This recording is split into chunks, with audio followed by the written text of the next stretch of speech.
Welcome to the Slop Farm. Enjoy the video. You start by confirming your Choco Chalk components and immediate steps. Melt couverture or compound gently.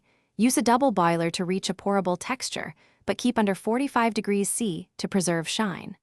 Once the chocolate is fluid, stir in pigments or cocoa at low speed so color disperses evenly. Make sure to strain for smoothness if needed. Pour a small test patch into a mold to check consistency and color before committing to full batches. Once your base is ready, you control color intensity through measured additions. Add pigment gradually and mix thoroughly so you can predict final shade. Temper or use stabilizer to lock crystal structure. This prevents oiling and ensures the chalk will mark smoothly. Pour into thin layer molds. Thinner layers dry faster and mimic chalk consistency.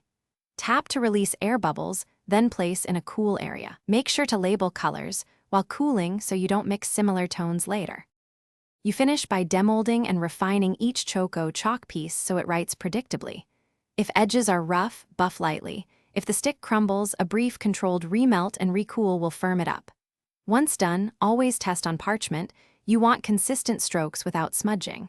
Store airtight at stable temperature to avoid moisture or bloom. If white streaking appears, retemper or lightly polish. Troubleshooting this early keeps your batch usable and reliable. Thanks for watching. Consider subscribing if we helped you today.